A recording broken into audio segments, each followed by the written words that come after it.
Well, this is the one that you were waiting for. We are going to be doing math today. So, this math lesson has to do with measurement. Measurement. There have been a few things that we have been learning, and now it's time for you to review and practice. So, iReady this year has completely changed not only the units but also the way that the books are made. And so a lot of the activities are now in a form of a slide, which the kids get to see them while we are at in the school in the classroom. But today we're at home and we're trying to review what we have been learning. So I'm going to lower my camera so that you can see my little friends when we're talking about position vocabulary. So position vocabulary is practically what we do when we line up or when we're looking for an object in the position that it is. It could be over, it could be under or below, it could be next to, it could be behind, it could be in front of, it could be in many other positions. So I'm going to use some of the characters that I have here so that we can go over the positions. Okay? Watch this. So I have here my little friends, and some of these are toys that I have collected, and we are going to use them to put them in position. So we're going to look to put them in line. So when we put them in line, it could be in a horizontal position, and this is horizontal. So if I start saying the girl is behind this little boy that has a raincoat, then I can say she is behind him. Got it? But if I'm talking about this character here, then he is actually behind the girl that is right here. All right? If I were to put them in a different position, right, putting like them in this way, I would ask you which one is taller. Well, if I start putting these two together, I would figure out that this guy is taller than the girl and the boy. I also would know that if I were to put it in ascending order, I would have to put the little kid here because he would be the shortest, she would be the next to shortest, and he would be the tallest. Right? So those are different positions that we have used throughout the time of measurement. I can also say that this one right here is next to the girl. Or I can put him here and say he is next to the little boy. See that difference? I can also say that he is in between the little boy and the girl. So that means he's in the middle. Got it? Now, another thing that we've learned in our measurement has not been only about positions.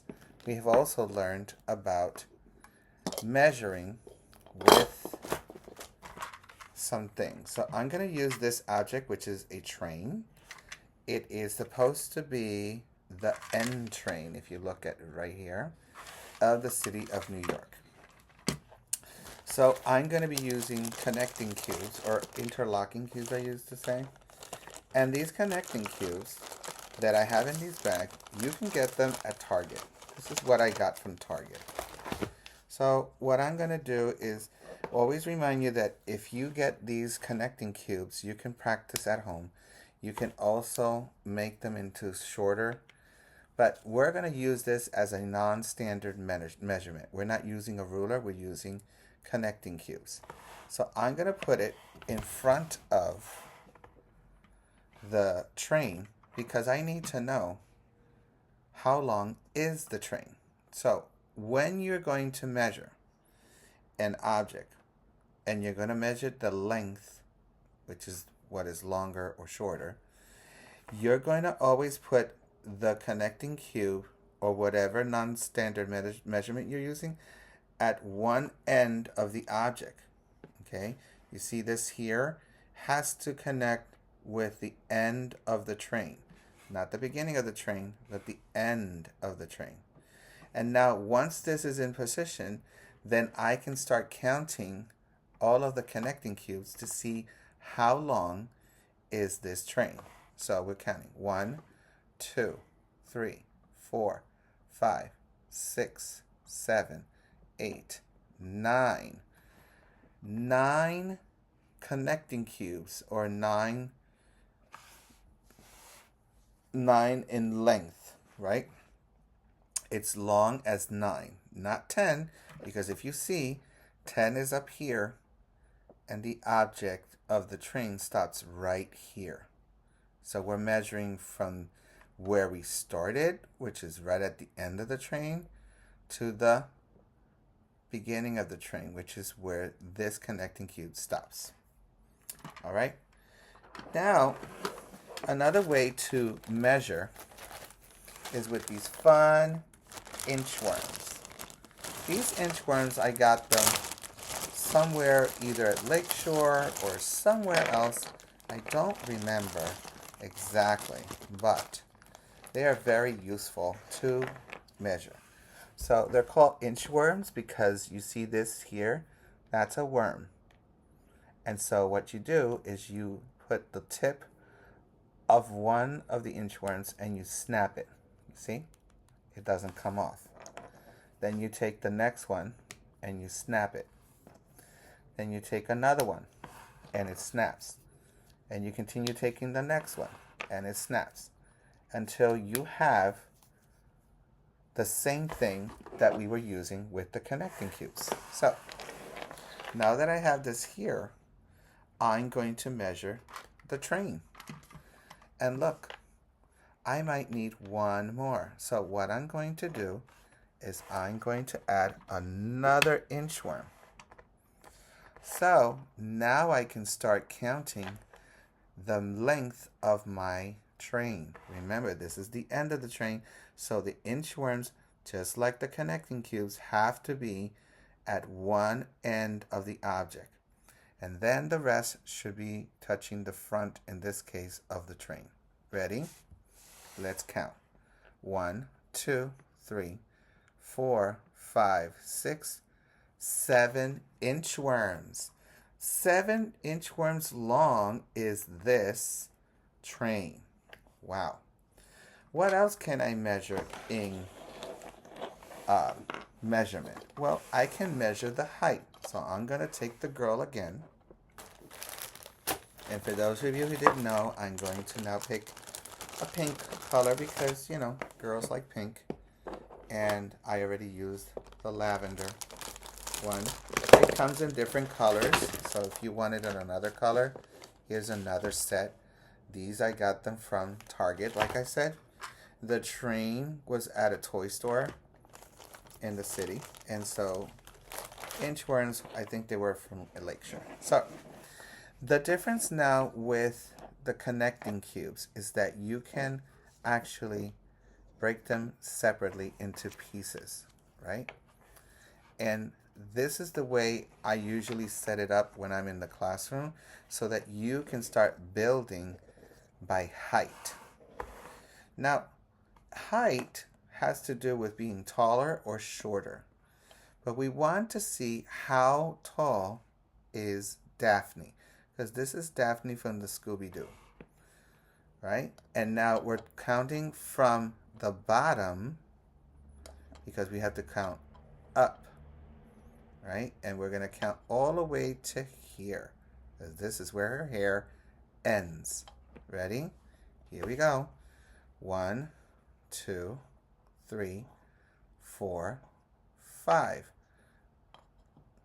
It's 5 cubes high, or tall. And that's what you're learning when you're doing the measurement. Let's take the Fisher boy, right? Because he looks like he has that raincoat outfit for the fishers. So let's take the Fisher boy and let's measure what we have here. I think we need to take one off of here and put it over here. You see? And now, if I start counting 1, 2, 3, 4. It's 4 cubes high. So my question is, when I put them together, right? When I put them together, out of the connecting cubes, which one is taller? This one is taller because it has more.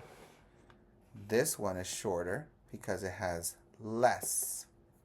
Okay?